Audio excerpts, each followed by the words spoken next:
한 해를 돌아보면서 감사한 것들을 생각해보고 하나님께 감사를 올려드리는 시간입니다. 이제 2025년 1년 중에서 10달이 다 지나갔는데요. 여러분에게는 지난 10달 동안 어떤 감사의 제목이 있습니까? 아쉽게도 우리 주변에 보면 감사하는 사람을 만나는 것보다는 불평하는 사람을 만나는 것이 훨씬 쉽습니다. 우리가 살아가는 세상은 점점 감사를 잃어버린 세상이 되어가고 있습니다. 성경은 뭐라고 말하냐면 세상이 악해질 때 나타나는 증거가 하나 있는데 그것은 감사가 사라진다 이렇게 말합니다. 우리가 살아가는 시대가 그런 것 같습니다. 하지만 바울 목사님은 오늘 본문에서 어떻게 말하냐면 하나님께서 지으신 것은 모두 다 좋은 것이요 감사하는 마음으로 받으면 버릴 것이 하나도 없다고 말하고 있습니다. 하나님께서 우리에게 주신 모든 조건과 환경이 다 좋은 것이라고. 왜 우리가 감사를 못하냐면 단지 그 사용법을 모르기 때문에 감사할 수 없다 이렇게 말합니다. 사탕, 초콜릿 이런 것은 너무 이렇게 달콤하지요. 하지만 생강, 마늘 이런 이거는 뭐 삼킬 수가 없습니다. 이 도저히 매워서 먹을 수가 없지요. 하지만 요리한다고 한번 생각해 보십시오. 콩나물국에 초콜릿 넣었다 하면 어떻게 되겠습니까? 달콤한 거 넣었다고 음식이 맛있어지지 않아요. 된장찌개에 사탕을 이렇게 넣으면 먹을 수가 없는 음식이 됩니다. 하지만 매워 보이지만 마늘을 적절히 사용하고 요리할 때 생강을 정말 소량이지만 잘 쓰는 분은 요리가 정말 기가 막혀요. 이것을 어디에 어떻게 쓰냐에 따라서 삶을 풍성하게 할 수 있는 것 생각할 수 있습니다. 사람들이 감사를 잃어버린 이유가 있다. 이 바울 목사님이 말하고 있는데 왜 그러하냐면 말씀과 기도가 없으면 절대로 감사할 수 없다고 말하고 있습니다. 말씀과 기도가 우리에게 뭘 해주냐면 하나님께서 우리에게 주신 모든 것들을 감사함으로 적절하게 씀으로 해서 하나님께서 주시는 그 기쁨을 누릴 수 있는데 그것을 모르니 감사가 사라지는 것이다 이렇게 말합니다. 저는 이제 제 성격이 참 싫었습니다. 왜냐하면 생각이 많아도 너무 많은 사람이었기 때문이에요. 수학 공부 시작하는 순간 갑자기 영어 공부가 생각이 나고 그래서 영어 공부 이렇게 펴면은 갑자기 친구랑 했던 약속이 생각이 납니다. 친구 만나는 동안에 갑자기 숙제가 생각이 나서 숙제를 시작하다 보면 어느 순간 방 청소하고 있는 저를 발견합니다. 참 뭘 집중하는 것이 참 힘들었어요. 다른 친구들 보면 뭐 책상 머리에 앉으면 몇 시간씩 집중해서 큰 일을 이루어내는데 저는 제 성격이 참 싫었고 감사도 할 수 없었습니다. 그러니 엄마를 붙들어 놓고 왜 날 이런 나를 낳았냐 하고 이렇게 막 원망을 했는데 목사가 되고 보니 너무 감사합니다. 2층에 앉아서 설교 준비하다가 보면 갑자기 생각납니다. 설교하면서 여기 등이 하나 나간 게 생각이 나서 다시 쪼로로 내려와서 이렇게 등을 갑니다. 등을 한참 가는데 갑자기 설교 시간에 집사님 표정이 안 좋았는데 하는 것이 생각이 나요. 등 갈고 끝나고 나면 다시 전화를 걸어서 집사님 괜찮습니다 생각합니다. 1층에서 이렇게 통화하고 있는데 갑자기 화분에 봤더니만 조은자 권사님이 물 주라고 했던 게 생각이 나서 화분에 열심히 물 주다가 보니 커피를 또 내리고 있고 커피 내리다가 보니 거북이 밥을 안 줬다 생각이 들어서 또 그 밥을 줍니다. 교회의 모든 일이 막 생각이 나고 눈에 들어오는데 얼마나 감사한지 모릅니다. 참 쓸모가 있구나. 하나님 앞에서 제대로 사용하기만 하면 생각이 많아서 뭘 못한다 이렇게 원망하는 것이 아니라 하나님 앞에서 참 감사할 수 있는 무언가가 되구나 생각이 됩니다. 기도하고 말씀을 묵상할 때마다 어린 시절 불행하고 상처 같았던 기억들이 하나님 앞에서 재발견이 되면서 목회하는데 얼마나 요긴한지 모릅니다. 누구는 저에게 와서 말합니다. 아니 공대 나와서 왜 신학을 합니까? 공학 그게 도움이 됩니까? 신학하는데 제가 이 교회 와서 보니 공대 출신 아니었으면 큰일 날 뻔하지 않습니까? 버릴 것이 하나도 없다는 생각이 듭니다. 불평하는 것은 습관이지만 감사는 연습으로 할 수 있습니다. 감사하기 위해서 꼭 필요한 것이 있는데 그것은 하나님께서 우리 모두에게 주신 환경과 조건을 어떻게 사용해야 되는지 아는 것입니다. 그 사용법을 어떻게 알 수 있을까요? 성경 말씀을 잘 읽고 묵상하면서 하나님께 기도하면 그런 것들을 어떻게 사용해야 되는지 깨달을 수 있다 말하고 있습니다.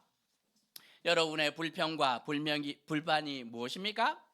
저는 불평과 불만 중에 하나가 눈이 자는 것이 참 불평과 불만. 초등학교 다닐 때 담임 선생님이 저를 많이 사랑해 주셨지만 항상 눈이 작다고. 인재야 보이기는 하니 이렇게. 그래서 항상 그 선생님만 보면 눈을 억지로 크게 떴더니만 이마에 주름이 이렇게 생겼습니다. 그런데 눈이 컸으면 큰일 날 뻔했습니다. 왜냐하면 작은 눈을 좋아하는 분을 만나서 제가 결혼을 했기 때문에.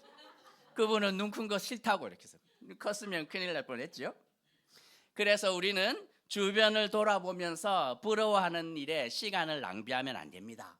대신에 하나님께서 나에게만 준 이 환경과 조건을 어떻게 하면 불행처럼 보이는 것들을 감사하며 믿음으로 받아들일 수 있을까 하고 하나님 앞에서 고민하면 됩니다. 성경 말씀을 많이 읽으십시오. 기도를 열심히 하십시오. 만약 그것이 힘들다 하면 교회 와서 어른들께 물어보면 됩니다. 권사님 붙들고, 권사님 우리 남편은 왜 이럴까요? 장로님 우리 애들은 왜 말을 안 들을까요? 간사님 붙들고 우리 엄마는 왜 나만 보면 화를 낼까요? 하고 물어보면 됩니다. 먼저 경험하신 분들이 풀어줄 것입니다. 이 환경은 여기에 쓰면 되고 이런 조건은 이런 일을 위해서 하나님께서 주신 선물이야 하는 은혜를 경험할 수 있습니다. 왜 그러하냐면 하나님께서 가장 잘 하시는 일이 모든 것이 합력하여 선을 이루도록 만들어주시는 능력이 있기 때문입니다. 성경이 뭐라고 말합니까? 모든 것이 유익하지만 때로는 우리의 죽음조차도 하나님 앞에서 유익할 수 있다 이렇게 말합니다. 한 해를 돌아보며 감사의 제목이 많으면 좋겠지만 없다고 해서 이 걱정할 필요 하나도 없습니다. 왜냐하면 하나님께서 우리의 걱정을 감사의 제목으로 바꾸어 주시는 은혜가 있기 때문입니다. 제가 어릴 때 이렇게 집에 있었는데 주말만 되면 교회 전도사님이 와서 형님과 제가 쓰는 방에서 같이 잤습니다. 토요일에 하루 자고 주일에 사역하고 신학교로 가셨는데 별난 전도사님이었어요.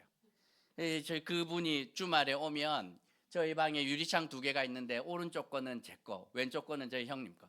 그래서 성경 구절 하나를 써서 거기 붙여다 놓고 그 전도사님 오면 그 각자의 성경 구절 앞에 서서 암송을 해야 됩니다. 안 하면 맞았어요. 그리고 나서 뭘 했냐면 종이 한 장씩을 줍니다. 그러면서 일주일을 돌아보며 죄 지은 거 7개 쓰고 감사 제목 7개를 써라. 그거 안 하면 잠을 안 재워줬어요. 그러니 책상 머리맡에 써서 지은 죄 7개와 감사 제목 7개를 써야 되는데 어느 거 쓰는 것이 쉬웠을까요? 지은 죄 7개, 그치? 은사나. 너무 쉽더라고, 그거는. 잘못한 거 7개, 그거는 막 넘치도록 쓸 수 있는데 너무 힘들었던 것은 감사 제목 7개는 쓸 수가 없더라고. 그래서 전도사님 이거 못 쓸 것 같은데요? 억지로라도 쓰라고. 사소한 것이라도 괜찮으니 정말 생각을 해서 연습을 해야 된다 하고 억지로 쥐어짜서 이 감사 제목을 7개 썼는데 옳은 것 같아요. 감사는 연습하면 됩니다. 믿음으로 사소해 보이는 것들 억지로 하나님 앞에 감사할 때 그 감사가 풍성해지는 은혜 경험할 수 있습니다. 하나님께서 가장 기뻐하는 것이 무엇이냐면 감사로 제사 드리는 자를 하나님께서는 이 그 감사 때문에 하나님을 영화롭게 할 수 있다 이렇게 말합니다. 하나씩 나눠 드렸죠? 하나씩 이제 크지 않습니다.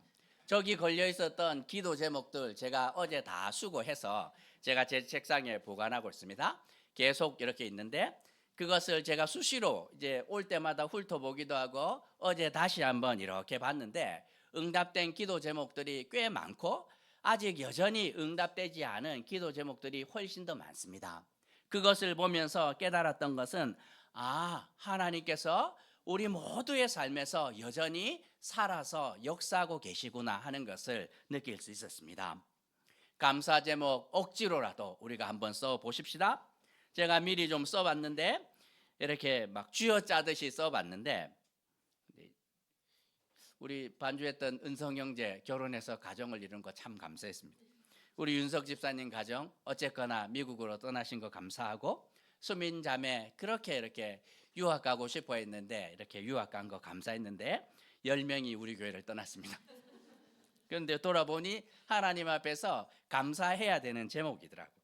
그리고 기도 제목을 이렇게 살펴보면서 하나님 하나씩 하나씩 정말 우리 성도들의 가정 가운데 응답해 주셨는데 성도들을 은혜 가운데 지켜주셔서 감사합니다.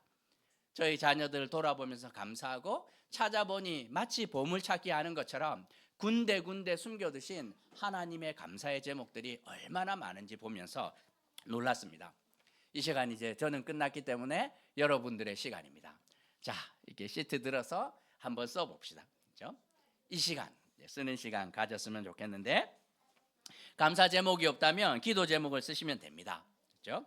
펜을 들고